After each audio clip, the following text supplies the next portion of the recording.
Welcome to the F1 Time Portal, a Formula One history podcast started by two Formula One nerds.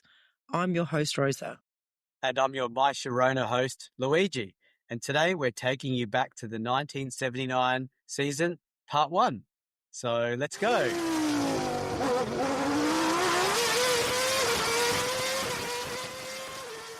So Rosa. I love My Sharona. That's a really good song. And let me guess, you don't know who sings it? Without looking at my secret notes. No, I don't know who sings it. You're going to have to tell me. I do know the band, but I can't think of it. Yeah. The Knack. The Knack, of course. Yeah. And you know the funny thing is, poor The Knack, did you know that they were earmarked as the next Beatles? Really? Yeah, That's not a good thing. That's not a good thing to be earmarked as. That's a lot of pressure. Well, they didn't live up to it, let's put it that way. I mean... Who would live up to it? Who? I know, yeah. No one could. Yeah, I don't think who would be the closest, but that's not part of this podcast. But I don't know. No. Oasis got sort of close a bit. I was going to say Oasis, but it's only because they're British. They're not really big, are they? I don't know. No, they're not everyone band. Beatles was everyone band. Yeah. That's right. But Rosa, you've gone back to nerds. I have. I've gone back to my roots, back to our roots as nerds. I think that's the most complimentary term for us. Yeah. Everything else was, I was trying to be original and interesting, but it got too hard. So I'm just going back to nerds. Admittedly, you were going to hit a wall at some stage because I know we've done over 150 episodes. I know. How many ways can you sort of say? That's right. Describe us. I mean, I'm trying to remember your main words: nerds, aficionados. Yeah, aficionados, experts. Friends. Yeah. Yeah. So, yes, I did hit the wall. So I'm back. We're back to nerds. And you're going to stay with that. And I'll be interested in your song. We can have a song discussion every as we always do. Yeah, and I like the song. Do. My Sharona is a good song, but it's a bit. I mean, they had another follow-up hit, but it sounded very much like My Sharona. It was almost embarrassing. So, okay, yeah. Nah, bit of a one-hit wonder. Yeah, so we better get on to this episode. This is a very interesting season, isn't it? It is. Yeah, I was researching this one, and unlike you, Luigi, I'm learning about every season as I read about it. So it's like a season in two parts. There's like the first part of it, and then there's a second part, and unfortunately that also has a bit of a impact on the result because we've got a rule change here that I don't know if we talk about, but we do. We come to it. We do. Yeah. So it was interesting. It's also very sad for some fans out there because it marks the beginning of a long drought. Yeah, we don't want to give too much away because some people don't give too much away. I'm predicting 99.9% of people listening to this know exactly what we're talking about. Yes. But for 0.1% that doesn't, let's not do the spoiler. That's right. But I was going to say, I think this is a season in 3 parts, but we'll come to that, and we can only talk about it at the end of the end. So in about 8 episodes' time, that'll make sense. Yeah. Although Stick with us. I might say at the end of what I think is part 1, I'll call it out, and it will be in this episode. Okay. I think. Okay. So, All right. Interesting. Yes. Mm. So we've come. Should we get straight into it? So we haven't recorded a big long stint for a long time. I know. If we're a little bit rusty, everyone, cut us a little bit of slack. It's been a while. I've got a new mic and a new laptop. So yes. And I'm getting over a little bit of a cold, so I do sound a bit croaky. So I apologise for that. Yeah. Okay.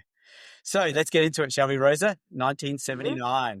So in 78, Lotus dominated with their They dominated 78 with their Lotus 79 ground effect car, which we've seen Chapman do this many times, right? Yeah, he's got a bit of a habit of doing this. He did it, like, if we go through it, he did it with the monocoque chassis, and he was the first one with the wings as well.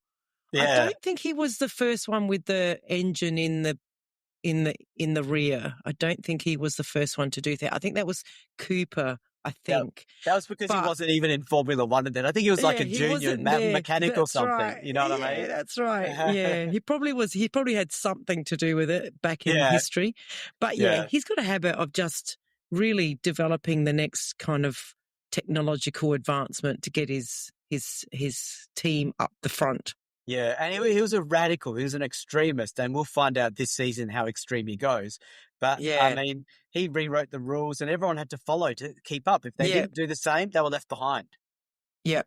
Yeah. Yeah. So don't think they were just resting on their laurels, though. They had this dominant 79 for 78. So he was already working on the radical Lotus 80, Luigi, which was even more reliant on ground effect. So very sleek design, no fins or aerofoils. Basically, the whole bottom of the car was one piece, which was going to stick to the ground. So that's what he was working on.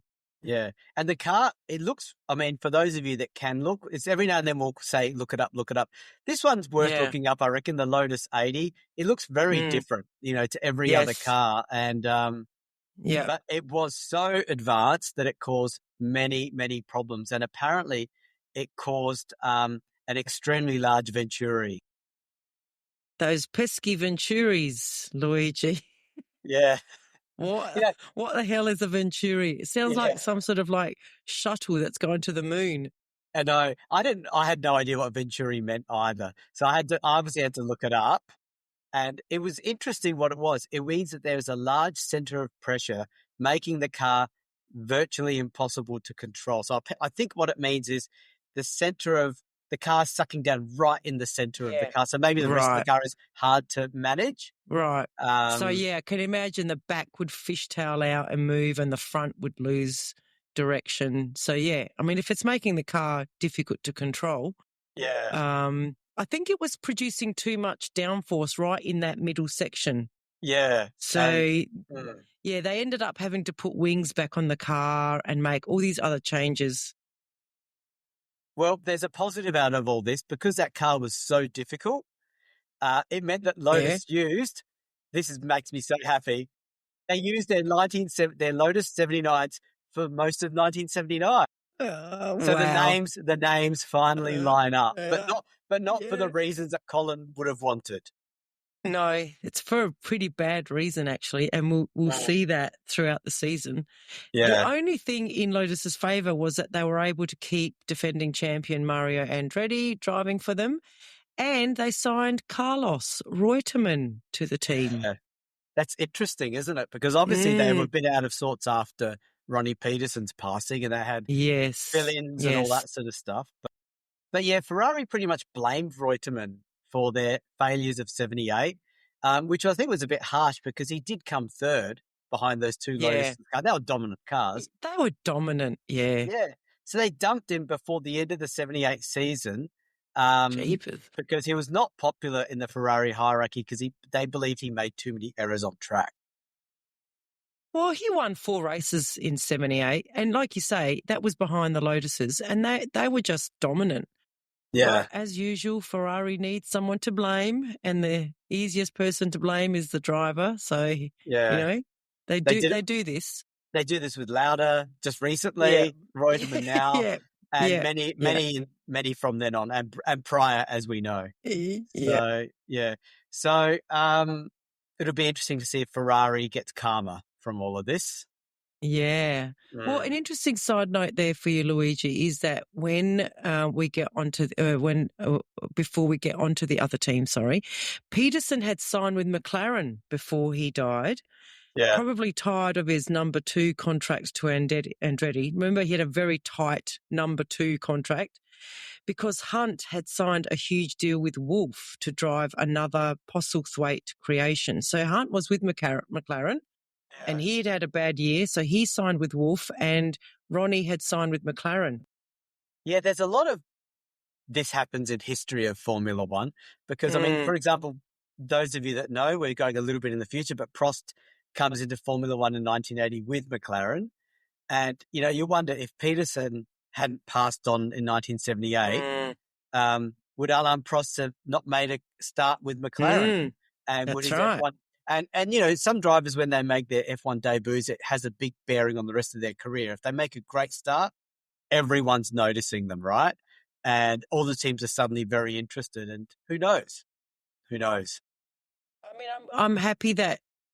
Well, I'm not happy. I'm interested that you're questioning Alain Prost's career, but you've Yeah. mentioned him 1 year before we've had to, Luigi. Come on. You've got to, well, you've got to tell the story. No, you've done this before too. Remember in I think the early 70s episodes, you brought up some F2 driver did a great result or won a championship or something. And I said, who was it? And you asked me to guess. I couldn't remember. It was Fittipaldi. He hadn't made his F1 debut at that point. So you did it so I could do it. Yes, I know. I'm just bracing for your Alain Prost freaking love fest that you're going to introduce to this podcast. I've obviously written the 1980 race review. Yeah. It was like awesome times. It was like so much fun. It was like I'm going to have to edit that to within an inch of its life. Yeah, but I can't say too much. I can't give it away. Yeah. 79. Yeah, we're moving on. Right. So Hunt moved to Wolf. Funnily, the cockpits were too small for him. So the team spent a lot of valuable testing time and designing and building a new car for him in time to race. So that's pretty funny. It is funny. It made me think of Mansell 95. Remember he went to McLaren and people tease him for that. It's not fair. You know, so they had to, so they were obviously confident for their 79 car and they were probably very excited. I'm talking about Wolf here. They were already very excited to have Hunt, 76 champion, obviously had a bit of a bad season and ready to make up for it this year. So let's see how Hunt goes. Well, let's get on to Ferrari then. They debut their Ground Effect 312 T4, which had to accommodate its much wider flat 12 engine. And again, we've got a picture of it there. I think people should go and look this car up too, because again, it looks very different. It looks different, but it follows that 312T car. Yes. Yeah. But all the cars have this boxy sort of look to it, I've noticed. But this one's a lot boxier though. Yeah, I think because the engine's so big, you know? Yes. Yeah. But, I mean, the engine did prove to be very reliable and powerful for 79.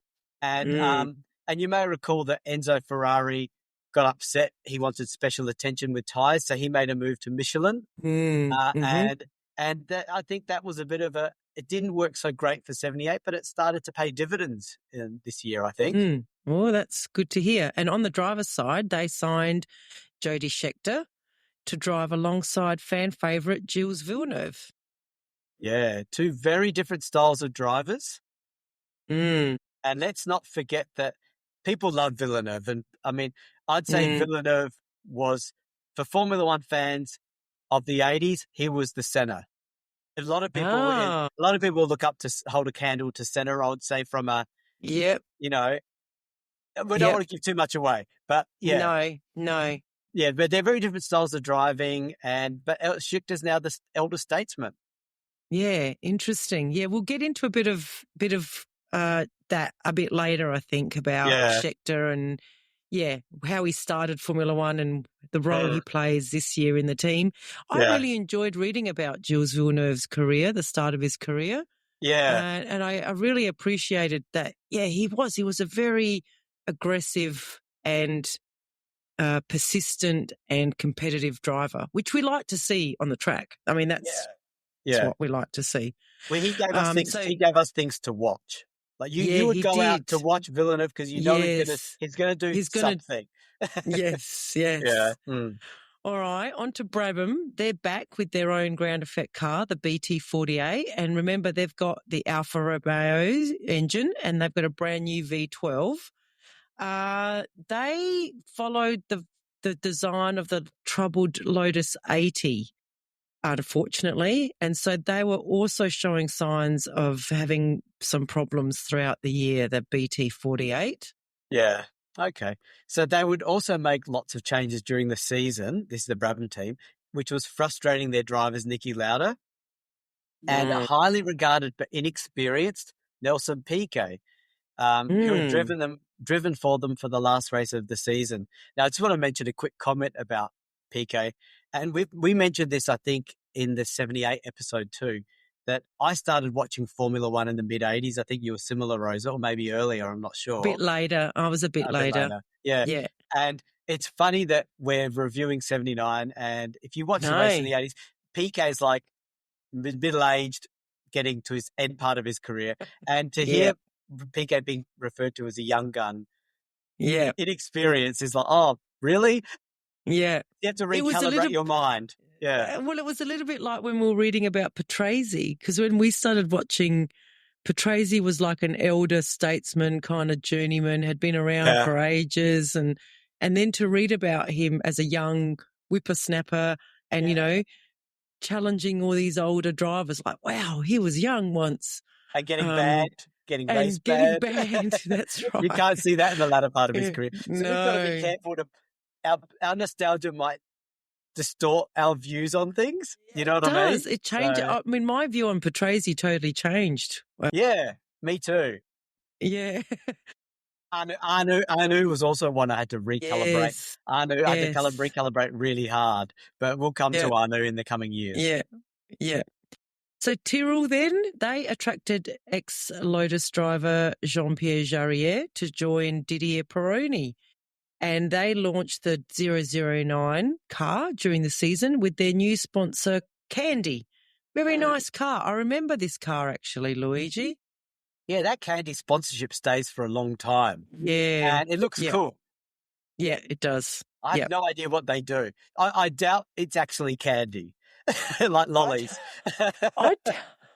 I don't know. Is it Should we milk? look it up? I'm going to try to look it up. I think you need to look. I think we talk about it later, but I can't remember whether we left it in the script or not, in our notes. But yeah, look it up. Look, I always equate this Tyrrell blue and this kind of car to Jackie Stewart, which I think you do as well. Yeah. It reminds me of Jackie Stewart era. Oh, okay. I've just read a note. I've just looked it up while you were chatting then. Yeah. It's not a confectionery company, as the name may suggest, but a major Italian domestic appliance manufacturer. Specializing in washing machines, dishwashers, and refrigerators. The company became the primary sponsor for Tyrrell halfway through the season to support its international expansion. So, what's interesting? They haven't really cut through in Australia. I mean, no one says, I've got a candy oven. I've got a Miele or I've got a Bosch or whatever. Yeah, that's right. Yeah. So Patrick Depailler, who moved to French team Ligier with another blue car, they're also blue, and he joins Jacques Lafitte. They lost their Matra engine factory support before the 1979 season and secured a deal for a Ford Cosworth engine. So there's just another team now with another Ford Cosworth engine.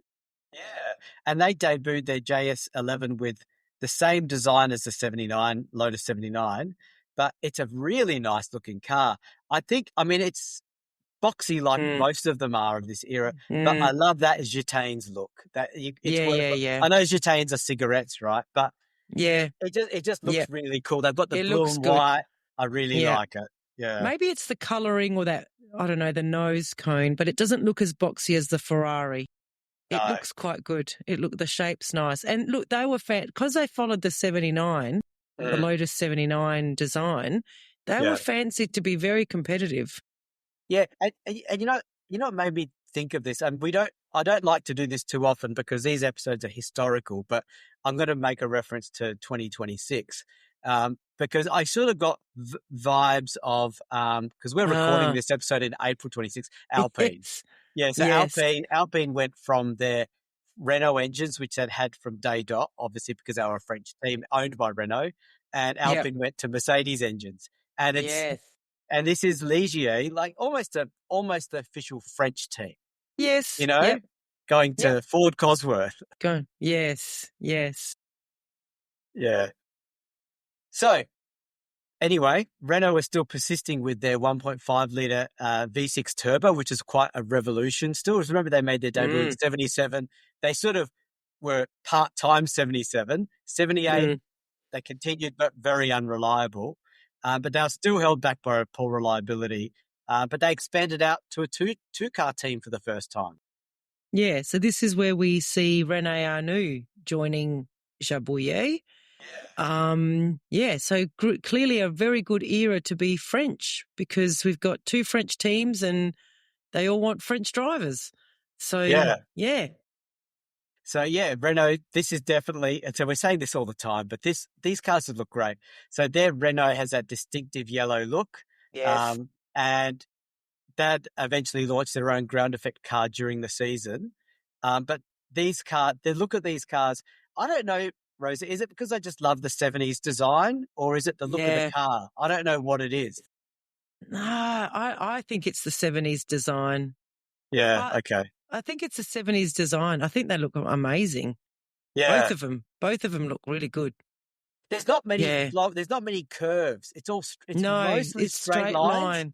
But it works. But it works. It doesn't look bad. I don't know why. That's why the cars of today, it's almost like a straight line is evil, you know? Yes, yeah. And the use of colours was really good. Like, I like the white capsule bit with the black line and the yellow. Like, they just knew what they were doing. So again, their new car was designed around their turbo, but they switched to a twin turbo, Louis. That sounds pretty cool. Yeah. I mean, it was called I'll try my best to pronounce this. It's German, obviously, I think. Kunle-Kopf-Kausch. And the reason why we're calling it that is because it's called the KKK Turbo, which obviously sounds a bit racist. Yeah, that doesn't sound good. Yeah. Yeah. But they should say Kunle-Kopf-Kausch. It sounds better. But there are obviously functional reasons for this, because those of you that know engines, turbos, they work from the output from the piston. So there's a general lag. But by having a twin turbo, they could have a turbo running at low revs, which was offsetting that turbo lag. Right. And even better news, the twin turbo was much more reliable than the single Garrett turbo. So, good times. They also were very favoured to be strong this year. So we'll watch them. Well, they haven't been so far, but what they do have is that special deal with Michelin. So Michelin only wanted to partner with manufacturers, and so they partnered with Ferrari and Renault. And Ferrari obviously didn't see Renault as a threat, hence there was no real resistance there, I guess. The tyre wars are coming, Louis. We've got to do a special tyre war episode, I think. I think so too, because I think it'd be interesting to talk about just tyre war era. Like, because there's eras where there's just one tyre manufacturer, then there's, it's coming. If listeners ask us and actually, hey everyone, if you're listening to this and you like this podcast, the best way to grow is by doing word of mouth. Tell your friends, tell your family, because we need more listeners to give us more time to do the research. So please help us. See, I filled that in. That's like a blended ad, right? Well done. Yeah. So, So just a quick word on McLaren. They signed Patrick Tambay and replaced Ronnie Peterson with John Watson. And they'd also been working on a ground effect car as well, of course, for 78. So they launched the M28, which looked like a Lotus 79 Beta, but failed to live up to expectations. And they've sort of gone to that, do I call that red, Luigi? That's sort of like orange, isn't it? It's like orange and white, I think, design. Library. Yeah. It gives me some vibes of what McLaren becomes in the 80s, but to be honest, don't look it up. It's not that great. Yeah. It's not a worthy look-up car. No, definitely. Yes, that could be our thing. We give look-ups and we give warnings as well. So we're balanced. Don't look it up. Well, I'm surprised you didn't mention Alain Prost there again, Luigi. I know. I thought you were going to. I'm going to have to introduce like a buzzer or something. Because we're going to be talking about him a lot soon, don't worry. I know. Yeah. Yes. Well, we need to mention Williams here too. They were Mhm. also able to field 2 cars this season. They signed Clay Regazzoni. It feels like we've been talking about Regazzoni for so long, Louis. Yeah, I know. He's still around. No, he's still Yeah, around. yeah. And he's backing up Alan Jones. Yeah, so they launched what they call the FW06, so FW is Frank Williams, of course, and the '07 during the season. So in this era, they launched cars during the season, unlike nowadays. Yeah. Yeah. It was, again, closely based on the Lotus 79, and the car was small, simple, and extremely light, and powered by the Ford Cosworth engine. It had very clean lines and seemed to be a strong challenger for the season. Not as radical as some of the other designs on the grid. Yeah, white livery. But Yeah. there's also another key thing to note about 1979. Oh, do you want to just talk about the car before I get onto that? It's actually nice, clean white. I like it. I like the Yeah. And it's look got, of the Williams. yeah, and Yeah. it's got that big, Fly Saudi on the wing, and Yeah. Leyland, which is the car Yeah. manufacturer in England. Yeah. It's a nice design. It doesn't get the look-up call out. No, it doesn't. No. Yeah. But the last thing that I think we need to mention in our opening is the change to the points tally for the year. So for the Drivers' Championship, only the best 8 results from the 15 races counted, but they made a specific change to how that would be calculated. They said your 4 best results from the first 7 races and the 4 best results from the last 8 races. Yeah. So that is very different to what we've seen up until now. In fact, I think it used to be something they did back in the 50s, Louis. I remember this from you had to drop points. back in the day. Yeah, and you had to drop points. But the constructors counted all points. That didn't change the Constructors' Championship, but the Drivers' Championship had this 2 sections of the season, and you can only carry forward your 4 best results from each section.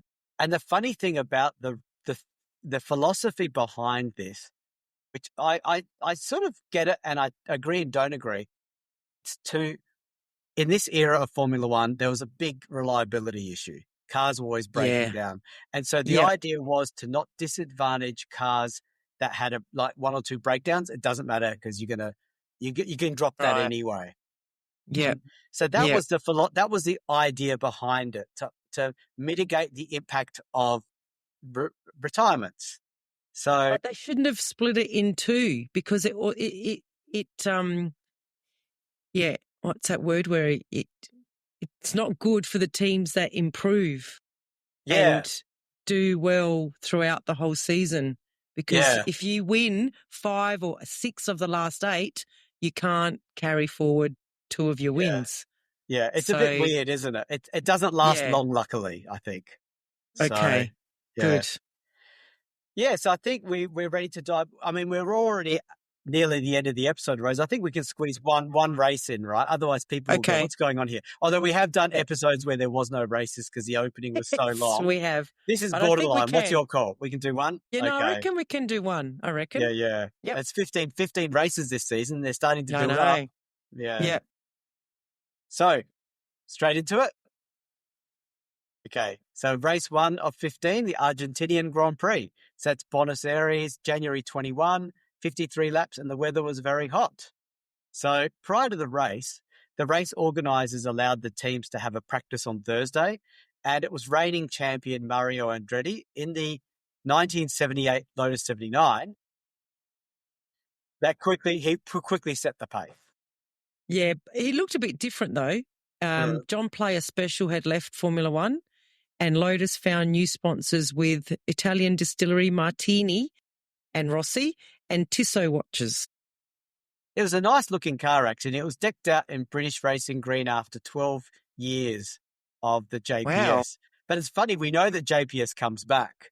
They do, don't they? Yeah, interesting. Yeah, but this is when they went away. So it doesn't look like, when you do look up this 1979 Lotus, it doesn't look like a Lotus if you're used to the JPS. No, but it does look nice. There's a lot of teams.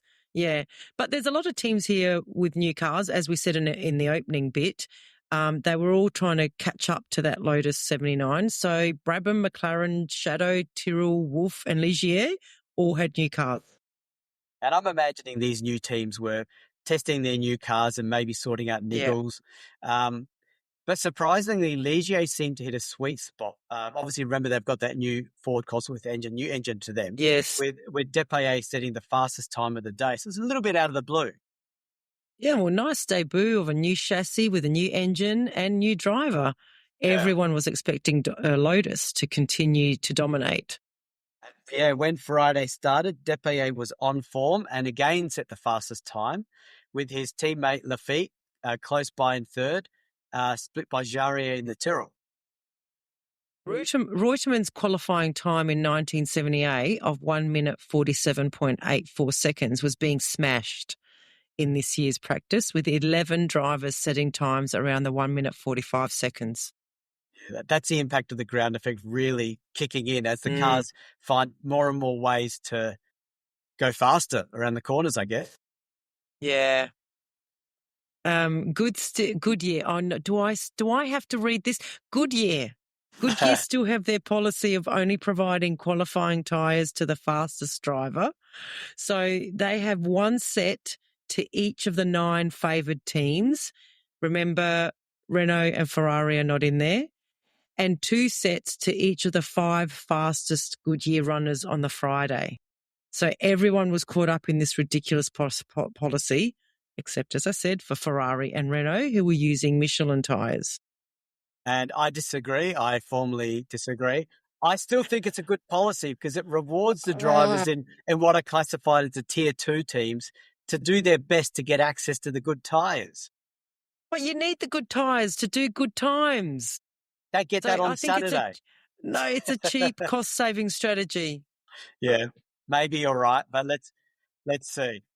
I like the idea of it. Maybe I'm an underdog supporter. That's probably why. Maybe. So back to qualifying, there were a few incidences as these cars sorted themselves out. Andretti had a rear suspension failure. Brabham lost all its oil, and Jarrier's rear aerofoil mounting broke without warning, and he shot off the circuit going through several layers of catch fencing. He was okay, but the car needed a lot of repair for the race. So, yeah, that's a pity for that car because that Tyrrell, it needs the results, right? And it's sort of up there.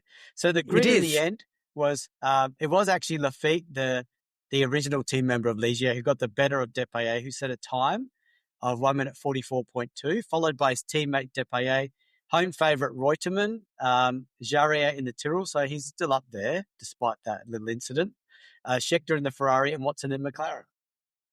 On to race day then, the weather was very hot, but the race got off to a good start. Lafitte just held off teammate Depailler to take the lead going into the S's. Jarier in the Tyrrell and Reutemann in the Lotus fell in immediately behind them. McLaren, Watson in the McLaren and Ferrari, Scheckter in the Ferrari, they essentially arrived side by side and suddenly collided. Watson went off on the outside, but the Ferrari went off on the inside and spun back onto the track right in front of several oncoming cars, and this resulted in absolute chaos. Yes, Andretti, Tombe, Peroni, Piquet and Merzario were all caught up in the chaos. The race was red flagged, which I think is a good choice, And when the dust settled, Piquet was left trapped in his car with dislocated toes after his front wheels were ripped off and the footwell was badly crumpled. So I'd say he dodged a bullet there. Dislocated toes sounds painful. Yeah. Scheckter also was not cleared by the circuit doctor to restart the race due to a sprained wrist. And because of damage to their cars, Tombe, Peroni and Merzario were also not allowed to start the race. Big impact for the very first race. First corner. Yes. Watson's McLaren, however, was able to be repaired, and Tombe's car and Andretti, they jumped into the spare Lotus 79. The race was restarted, but this time Lafitte did not get away to a good start, and it was teammate Depailler who stormed off into the lead.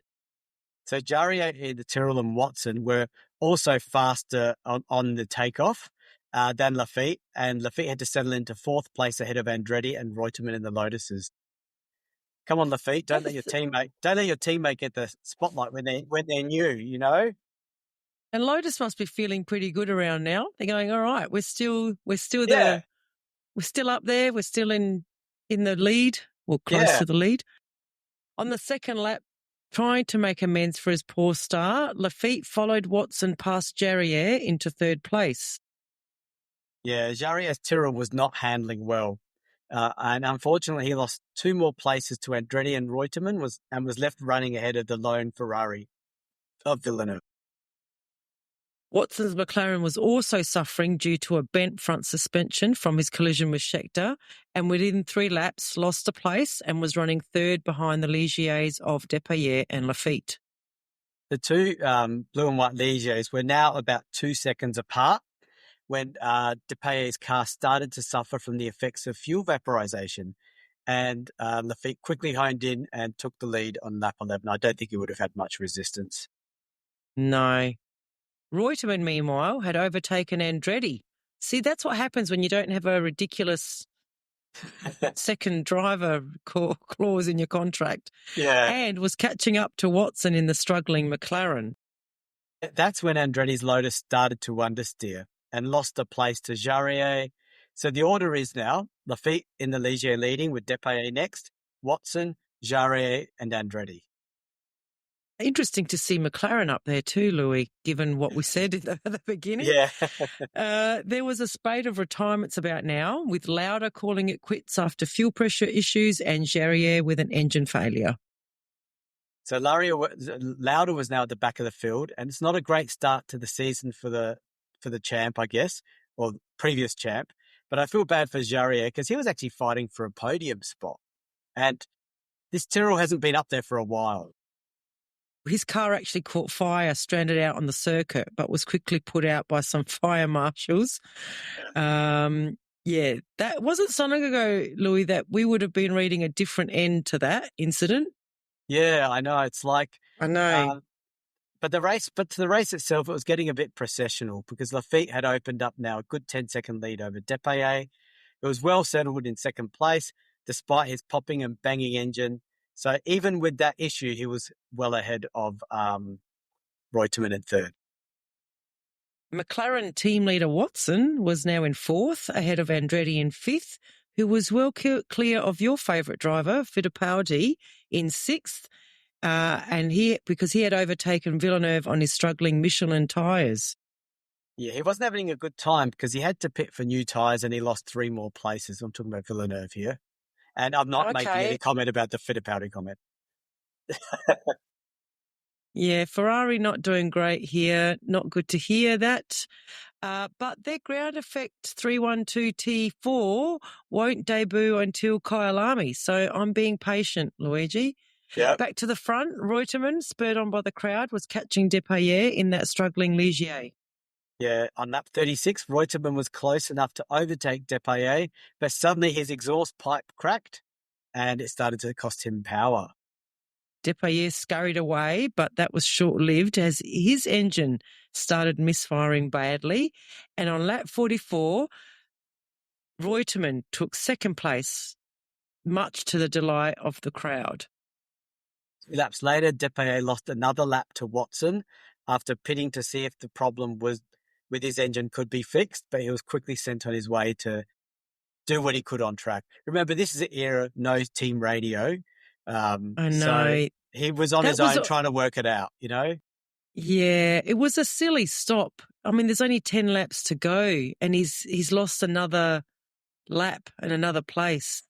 Yeah, it is a bit silly. I don't know why he didn't just persist. He was probably frustrated. He may have been worried he was going to retire, maybe. So maybe he was thinking that.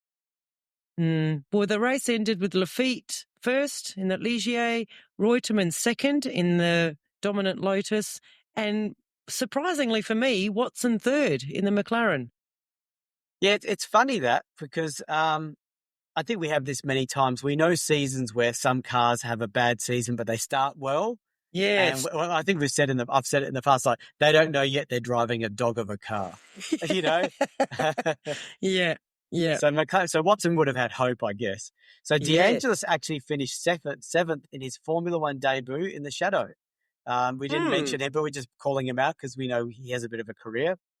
And interestingly, at the end of the 77 season, 19-year-old De Angelis was on Enzo's Ferrari shortlist to replace Niki Lauda. De Angelis successfully tested the Ferrari at the Fiorano circuit, but Ferrari eventually decided to hire Jules Villeneuve instead. Wow. Imagine what the world would have looked like if Enzo had gone De Angelis. Very, very different world, I think. Wow. Yeah. That's another sliding doors moment, isn't it? Like we talk about. Massive. Yeah, Hunt and whatever. And yeah, that's massive. All right. And De Angelis isn't Italian, and he chose a French Canadian. French Canadian. Yeah. Okay, so to the championship standings, Lafitte's in the lead on 9, Reutemann second on 6, and Watson third on 4. And the constructors, Ligier's on 12, Lotus on 8, McLaren on 4. Okay, I think that's a wrap, Rosa. This is an exciting season, everyone, so listen to the part 2. It's very good. Okay, bye everyone. Bye.